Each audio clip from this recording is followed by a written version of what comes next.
Você provavelmente já ouviu falar das 10 pragas do Egito, mas o que de fato está por trás delas? Vamos discutir sobre isso hoje. Em nome do Pai, do Filho e do Espírito Santo. Amém. Vamos nos basear nesse caderno de estudo bíblico aqui, livro do Êxodo, de Scott Hahn. Super indico se você quiser estudar mais sobre a Bíblia. Vamos lá. Um breve contexto para que a gente chegue nas pragas. Estamos aqui no período em que o povo de Deus estava escravizado no Egito, estava sendo oprimido. Então Deus, tem aquele episódio lá da sarça ardente, onde Moisés se aproxima da sarça, Deus vai falar a Moisés que ouviu o clamor do povo que estava sendo oprimido. Então vai descer para libertá-los. Então Deus escolhe Moisés como esse que vai guiar o povo nesse processo de libertação. E aí a história se desenrola e Deus vai falar a Moisés, olha, você vai lá para o faraó e vai dizer a ele que eu quero que o meu povo seja livre, eu quero que o meu povo vá para a liberdade e seja liberto dessa escravidão. Então Moisés assim fez. E quando ele chegou lá com o faraó, olha o que o faraó falou para ele. Quem é esse Senhor para que eu lhe deva obedecer, deixando partir Israel? Não conheço o Senhor e não deixarei partir Israel. Ou seja, o faraó coloca em xeque a autoridade de Deus. Desdenha, quem é esse Senhor que está dizendo que quer libertar Israel? Não conheço e não vou deixar sair. Diante disso, Deus responde. O Senhor respondeu, lá em Êxodo 6:1, verás o que vou fazer ao faraó. Forçado por mão poderosa, ele os deixará partir. Forçado por mão poderosa, ele os expulsará de sua terra. Deus está falando, já que você não quis ouvir a minha ordem, ainda questionou a minha autoridade, agora você vai conhecer a força da minha mão poderosa. Então a gente está nesse cenário e agora a gente pode chegar lá para as pragas. Importante detalhe, os egípcios eram uma nação politeísta, eles cultivavam várias divindades. Isso vai ser um detalhe muito importante. Por quê? Alguns estudiosos conseguiram estabelecer uma relação entre as pragas e as divindades do Egito. Olha no que é que isso vai dar. Vamos entrar aqui nessa jornada juntos. Primeira praga que teve foi a praga em que o Nilo foi transformado em sangue. Tinha um deus no Egito que era Hapi, deus das enchentes do Nilo, e não foi capaz de combater aquela praga que transformou o rio em sangue. Ou seja, cadê a força desse deus? Acompanhe aqui que esse é o caminho. Rãs, a segunda praga. Tinha uma deusa no Egito que era Requete, deusa que era representada como rã.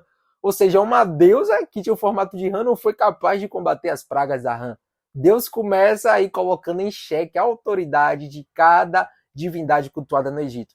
Para a praga dos mosquitos não foi encontrada uma relação, mas para a quarta praga das moscas tinha o Atit, que era um deus em forma de mosca. Para a quinta praga, a peste dos animais, você tinha Apis e Hathor, que eram deus vaca e deus touro, que também não foram capazes de fazer nada. Para a sexta praga dos tumores, você tinha Sekhmet, que era a deusa do controle de doenças e não foi capaz de impedir os tumores que apareceram. A sétima praga, que foi a do granizo, você tinha Nut, que era a deusa do céu e não foi capaz de controlar o céu de onde desceu o granizo. A oitava praga, dos gafanhotos, você tinha Serápia, que era o deus exterminador das pragas, também não foi capaz de fazer nada. As trevas, nona praga, você tinha Ra, Aten, Atum, que eram deuses da luz e do sol, e diante das trevas que se instalaram no Egito, não foram capazes de fazer nada. E por fim, a décima praga, que é a morte dos primogênitos, você tinha Osíris, que era o deus da vida e era o padroeiro do faraó, que também não foi capaz de fazer nada diante da morte dos primogênitos. Ou seja, um a um, Deus foi colocando ali a sua autoridade perante as divindades que eram cultuadas no Egito, para dizer o quê? Eu sou o verdadeiro Deus. Faraó, se você tem cultuado outros deuses e quer zombar dizendo que não me conhece, eu sou o Deus Todo-Poderoso e mostrei que cada um dos seus falsos deuses aí não tem poder nenhum.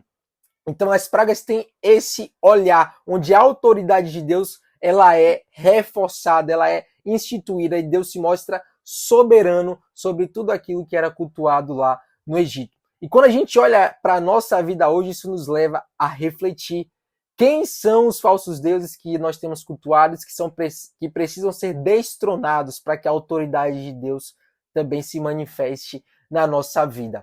É essa que é a vontade de Deus, que ele possa reinar. Todo o objetivo de Deus com a libertação do povo, com esse caminho com o povo do Egito das pragas, era conduzir o seu povo à liberdade. As pragas, os falsos deuses, por vezes, tentam passar essa ideia de liberdade. E aí você vai para o álcool, você vai para drogas, para dinheiro, para poder. Tudo isso dá a sensação no homem de liberdade, quando na verdade ele está escravizado. Deus, que é o Deus Todo-Poderoso, fala: eu de fato quero conduzi-los à liberdade. E aí Deus vai destronando cada um desses falsos deuses e coloca a sua autoridade. Deixemos também ele colocar essa autoridade sobre a nossa vida. Amém? Se você gostou, compartilha, curte, comenta aí. Tamo junto e até a próxima. Deus abençoe.